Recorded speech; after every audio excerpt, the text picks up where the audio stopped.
I have some creepy stories involving spending my summers out at my grandparents' lake house in NC if anyone's interested. Summer of 2007, be 14 years old. 7-hour car trip from New Jersey to NC with older sister, 16 years old. Tired and groggy from the ride. Greet grandparents, yada yada. Decide to take a brisk walk in the forest to stretch legs. Nice cool breeze, sun was setting, and surprisingly there was a lack of mosquitoes. Known fact, I'm allergic to bug bites, so you could imagine the sweet relief. About half a mile in I began to hear branches breaking around me. Would occasionally stop and look around for the sauce, but of course the sounds just happened to cease every time I did. Seen enough horror movies to know where this shit was going. Decided it was best to bolt the fuck out of there. Began sprinting back to the lake house. Out of shape, out of breath, didn't get very far. Hear the branches snapping again. Tried sprinting again, but the branch snapping got louder and louder with each step. Felt a presence directly behind me. Turn around, fight or flight ready for the worst. Eased up, it was a fucking kid maybe half my size. Bright blonde hair, blue eyes, and a gray hoodie. Hi. Hi. Have you been following me? One of me? What? Haha, he laughs, running off. Freaked out, sort of moonwalked my way back. Snapping eventually returned though. Finally made it back, asked grandpa about kids playing in the forest. Gave me this dumb look. Anon, you remember that we're 15 miles from the city, right? Tell him about the kid. Seem kind of troubled. Said a kid with the same description watches him from the shore when he goes out in his boat, and swears he sees him running around the house late at night. Went on to say he's had his fair share of strange experiences, and tells me to keep this from my sister and grandmother. Says grandma calls him a loony bin when he tells her. Long story short, I spent that summer trying to relieve his own experiences he shared with me, excluding some he refused and threatened me not to do.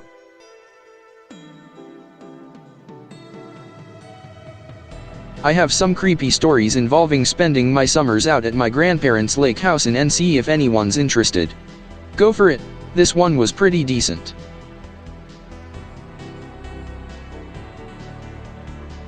Two or so days pass after the incident with the boy. Grandpa goes on to tell me that there used to be a plantation right across the lake that got torn down.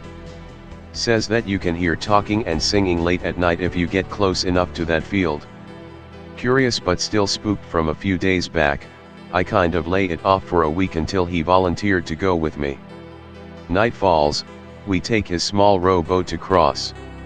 Says we should be careful of lake mist, since it was getting noticeably a bit misty when we left.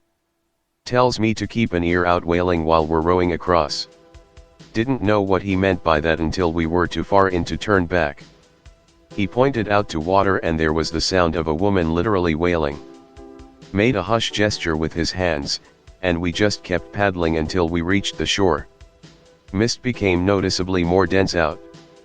We walk for about a mile. Grandpa stops, puts his hand on my chest. Anon, listen. Kind of squinted my eyes for some reason to concentrate. Hear faint whispers of voices. Feints would randomly spike up for seconds at a time. Words that I could make out that stood above the rest were baby, look, please, and faster. Eventually died down. We decide to just walk back to the house precautiously due to the fog worsening, make sure to take the side of the lake opposite from that wailing. He manages to distract me long enough to reach us back by telling a story of how he fell down a well back here and was trapped there for nearly half a day and would catch glimpses of shadows looking down at him while he panicked / was eventually found by his own grandfather who heard his screams. We get inside for a bit to eat, grandma and sis all happy that we're okay. Grandpa and I sit outside, he asks me what I heard. Tell him words from above. We begin cracking up. He makes a joke about the ghost getting freaky. Reminds me to keep it hush, and we retrieve the boat in the morning. Nothing super exciting I guess, but Just broke up with girlfriend of 2 years, fucking devastated. Brother calls me up, he knows, says let's go camping like we used to with his new girlfriend. I'm actually kind of excited, love my baby bro, can't wait to see who he's dating. We meet up at his house, meet girl, like 7.5/10, not my type but I can appreciate her I guess. Brother is super stoked. Drive up to mountains, Rocky Mountains, enter National Forest, and start setting up tent just an hour from the road because we like to grills this shit. Decide to go fishing in stream because my license hasn't expired yet, they dumped a shit ton of trout upstream, and fishing makes me feel a bit better. Let brother know, says he's staying behind to teach his girl some camp stuff, like how to hide food and start a fire. Haha, alright. Camp stuff, I gotcha. Hike up about 5 minutes from camp, suddenly get that feeling you get when something is watching you. Turn around, nothing. Fucking weird. Keep going, about 5 minutes later, feel it again.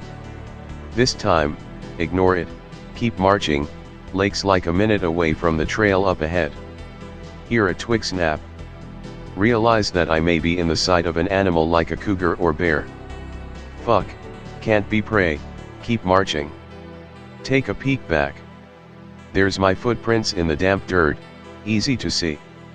There's also bare feet footprints overlapping them. I could not have fucking missed that, is there someone following me? Stop for a minute, look ahead of me, see nothing in the dirt, rain washed it clean. I watch the ground, carefully taking note of each step as I start walking again. I abruptly stop and turn, look at the footprints. Fucking more bare feet following me, run off into the woods. Follow them with eyes, they end where a bush is still fucking shaking. Fuck fishing, I am outta here. Start to power walk the way back, pull out phone and call brother. Sup, Anon. You head back up to go fishing. What the fuck do you mean back? I'm just turning back now. Well, you were yelling at us a few minutes ago to come up and help, but I was busy, haha. Girlfriend's name heard you stomp around camp and then sprint back up. I've been on the trail the whole time. Are you serious or messing with me? Fair point, I was a prankster in high school and did it to him growing up quite a bit, but only funny stuff. I'm decidedly not laughing. Have you or girlfriend's name walked around barefoot? No. Check the fucking ground. Phone goes quiet, I hear him say something to his girl, he unzips the tent and I hear a rustling as he peeks out. Anon, what the fuck is going on? Get the cold right fucking now. I'll be there in a minute, hold tight. Suddenly hear me calling for brother over the phone, it sounds just like me. Anon. I'm not yelling, I swear I'm still here on the fucking phone. I keep blabbering shit to prove I'm not yelling, sure enough I'm still talking when other me shouts for brother to come up and help. I hear him shuffle and his girlfriend asks a question which looking back was probably what the fuck. Hear a sound that sounds like a soft slide, probably the cold 1911 we got from our folks, shared it between houses for extra protection. I keep running, still on the phone, fucking signal is weak but I'll take what I can get. Find campsite, don't see anyone. Fucking bare feet footprints everywhere. Brother leans out of tent, phone in one hand, gun in other. Points it at me. Don't blame him, I would too. Anon? What did you call me when we were 10 years old? Spaz neck. You would twitch if I poked your neck. He nods and lowers the gun and phone. We pack up everything we can and start to trek back.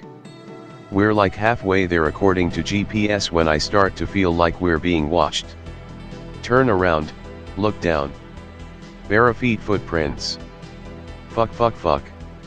We speed this shit up, his girlfriend is crying, he's shaking, I'm trying to remain sane.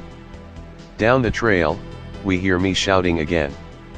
Bro, where are you? Need some help, haha. Caught some fish. Brother looks right at me, I'm pointing to my shut mouth the entire time. Bro, where are you? I panic, shout back. Fuck off. Goes quiet for a minute, we keep marching, fuck waiting for a climax. Shouting starts again, this time I sound worried. Bro, where are you?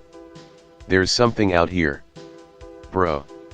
We find the car in a dirt parking lot, we toss everything into it, I jump in and start the car. His girlfriend is crying, brother is shivering like it's a dozen below. Car starts right the fuck up, it wants out of here too. Suddenly, hear the shout again. Bro. Where are you? I can't find you, that wasn't me. I'm still out here, don't leave me. I look back and my brother. I'm right fucking here, I swear on our dead dog Sky's grave. He nods and just whispers. Drive. I start the car up and we take off, ripping down the road. Girlfriend screams, brother tries to calm her down. I look in the mirror, don't see shit past our camping crap. What the fuck? You were back there, Anon. You were standing in the road. I'm probably crying now too. Did I have shoes on? I don't fucking know, just drive. We booked it all the way back to Estes Park, rented a motel room and took turns staying up and watching. I didn't see shit back there, just footprints and the look of terror on my brother's face when he heard me shouting. We talk about it now and his girlfriend is convinced that it was a mockingbird or something. As for the me in the road, she said she was just seeing things. My brother and I don't think so. We don't go camping anymore.